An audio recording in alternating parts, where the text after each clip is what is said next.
Hey everyone, I'm Kestrel. Have you ever thought you escaped a snake pit, only to realize the snakes are still hot on your heels, ready to strike again? Well, that's where my story starts. Stick around till the end, and trust me, you're going to want to hear how this soap opera ends. And hey, don't forget to like and subscribe if you're curious about how my ex-mother-in-law almost stole my life. Picture this, you finally got it together after a messy divorce. You're standing on solid ground, thinking, yes, I made it. Then bam, karma winks and says, not so fast. That's where I found myself just last month. I'm 32, a real estate agent, and most importantly, a mom to my incredible 7-year-old daughter, Emma. Life was finally going smoothly until Martha, my ex-mother-in-law, decided to play matchmaker, and she chose my kid's birthday party of all places. Emma's so excited about her party next weekend. I told my colleague Sophia over coffee, I just hope Martha doesn't turn it into another family reunion. Sophia gave me a knowing look. Girl, why do you even let your ex's family stay involved? That's just inviting trouble. I know, but Emma loves her grandparents, and I don't want to be that bitter ex who cuts them out, I sighed. That afternoon, I was showing a beachfront property when my phone buzzed for the 10th time that day. Martha again. Kestrel dear, did you order the cake yet? I went ahead and ordered one myself, just in case. And oh, I invited a few more people. You remember my nephew James, don't you? Martha, we agreed on a small party. Emma gets overwhelmed with too many people. Nonsense. Family is everything. Besides, James has been asking about you. I hung up, my stomach twisting. Ever since my divorce from Michael 2 years ago, after I caught him with his work colleague in our own bed, Martha had been relentless about pushing eligible bachelors my way. Lately, her focus had zeroed in on James, who mysteriously seemed to appear at every family event. That evening, as I was helping Emma with her homework, my ex-sister-in-law, Rachel, called. Hey, just a heads up, Mom's planning something for Emma's party. I overheard her and James talking about some big announcement. What kind of announcement? I asked, feeling a chill. Not sure, but knowing Mom. Be careful, Kestrel. James isn't exactly the nice guy she makes him out to be. I looked at Emma, who was happily coloring her princess invitations, blissfully unaware of the storm brewing. After Michael's lies, gaslighting, and emotional manipulation, I'd vowed to keep toxic people out of our lives. But Martha was like a spider, weaving her web so subtly you didn't realize you were trapped until it was too late. Mommy, can I wear my tiara to my party? Of course, baby. It's your special day, and nothing's going to ruin it. If only I had known how wrong I was. Sometimes the people who claim to love you the most are the ones with a knife hidden behind their back. I closed my laptop, done with work for the day, watching Emma twirl in her princess dress. We'd survived Michael's betrayal, rebuilt our lives, and found our rhythm. But Martha's constant meddling was escalating, and something about this party felt like the calm before a storm. The morning of Emma's birthday began like a fairy tale, streamers, balloons, and my little girl bouncing with excitement. But by the afternoon, it was starting to feel like a nightmare. Mommy, Ashley and Katie are here. Emma squealed, running to greet her friends in her sparkly purple dress as I hung the last of the decorations. When Martha burst through the door, she brought what looked like half the family tree in tow. Where should we put all these extra chairs? She trilled. James, be a dear and help set them up. My heart stopped. James. Of course he was here, flashing that fake smile that never quite reached his eyes. Before I could protest, Martha had taken over my kitchen, moving everything I carefully arranged. These store-bought cupcakes won't do, she declared, shuffling my carefully prepared food aside. Good thing I brought my homemade ones. Martha, Emma specifically asked for chocolate cupcakes, which is why I... Nonsense. Trust me, I know what's best. Oh, James, doesn't Kestrel look lovely today? Across the room, Rachel caught my eye, her worried expression mirroring my own. The party was growing stifling with all these uninvited family members, most of whom I'd never even met. Emma's friends huddled together in a corner, looking overwhelmed. Then it was time for cake. My stomach churned as Martha insisted on gathering everyone around.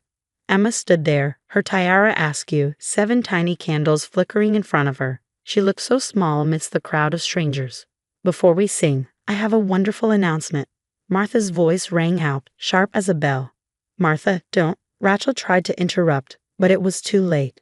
Our dear Kestrel and my nephew James are getting married. Isn't it wonderful? Emma's finally getting a new daddy. The room fell silent.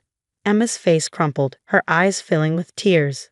But I don't want a new daddy, she whimpered. James stepped forward, attempting to put his arm around me. Surprise, honey. I shoved his arm away, my voice shaking with rage.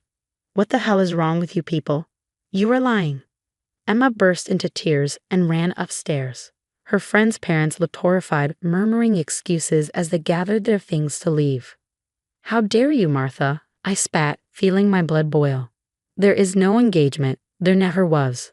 Don't be silly, dear, Martha said, her tone icy. James and I have been planning this for weeks. It's perfect timing. And that's when I saw it. The smug look James and Martha exchanged. This wasn't a misguided attempt at matchmaking. This was calculated. Everyone out? Now, my voice was ice cold. The party's over. But the presents, Martha started, eyes wide with feigned innocence. Get out. As the crowd filed out, I caught James whispering something to Martha. She nodded, that smug smile plastered on her face.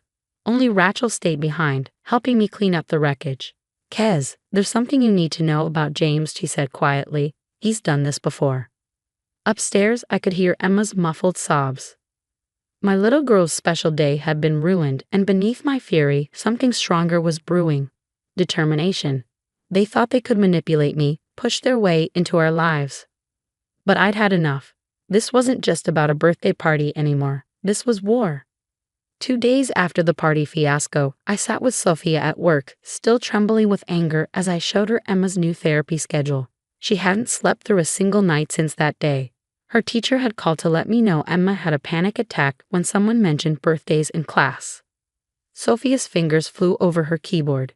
Your mother-in-law picked the wrong real estate agent to mess with.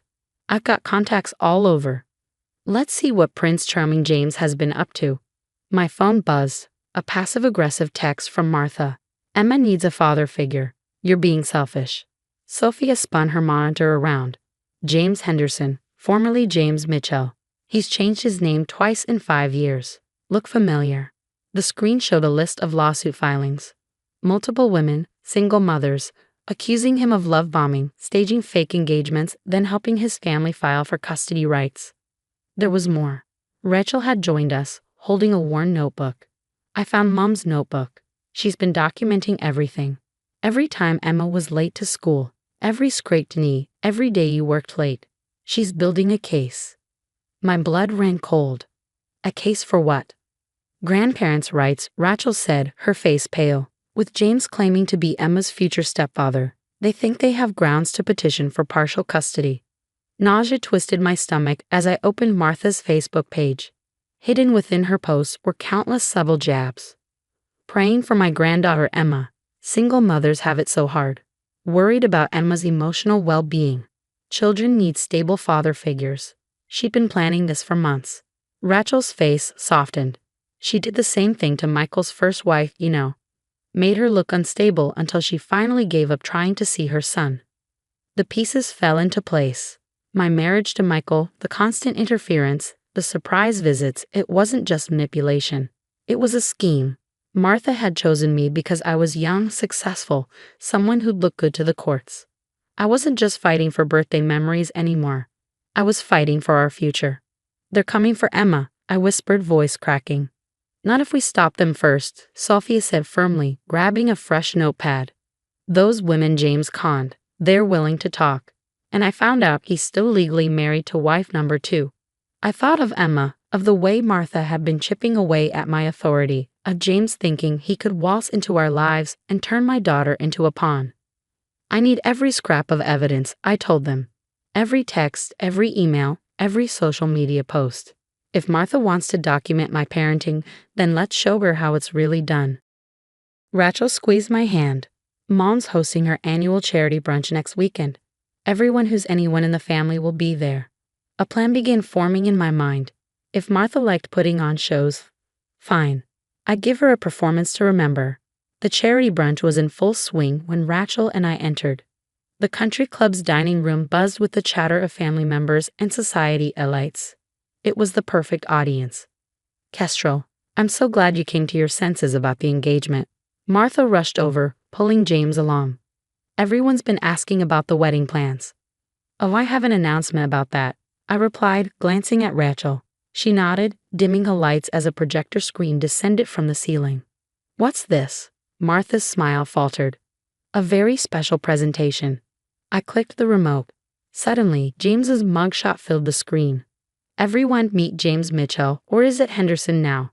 Hard to keep track with all the name changes. 3 fraud convictions, 2 ongoing lawsuits, and my personal favorite, a current marriage license. His? What? Martha's face went white. That would be to me. A woman strode into the room, a designer handbag swinging at her side. Hi, honey, miss me. James stumbled backward. Sarah. Thanks for the tip about my husband's whereabouts, she nodded at me. The divorce lawyer says the fraud charges are a slam dunk. Martha tried to regain control. There must be some mistake. Like the mistakes you made with Michael's first wife? I clicked to the next slide. Or the custody battle you orchestrated. Or these posts defaming my parenting. I was protecting Emma. By traumatizing her. I asked. By making her afraid of her own birthday. An older woman stood up, Martha's sister. Is this true? Like what you did to my daughter-in-law? The room erupted. Years of Martha's lies and manipulation unraveled as more family members connected the dots. You told me Janet abandoned her son, a cousin said. So that's why Claire left town. As James tried to slink toward the exit, 2 uniformed officers blocked his path. Sir, we have some questions about those fraud charges. 6 months later, Emma and I stood in our backyard, hanging decorations for her half-birthday party. Her therapist had suggested reclaiming birthdays with happy memories, just us and real friends this time. Rachel and Sophia were helping too. Since that fateful brunch, Martha's social circle had crumbled. James was facing jail time for fraud, and Sarah won everything in the divorce. And Martha? The family court judge took one look at the evidence and terminated all her rights to see Emma. I watched my daughter, healthy and happy again. Sometimes the best revenge isn't about getting even. It's about breaking free and building something better from the ashes. Emma and I, we were just getting started. What would you have done if your mother-in-law announced a fake engagement at your child's birthday? Would you expose her immediately or plan a calculated revenge like I did? Share your thoughts in the comments below.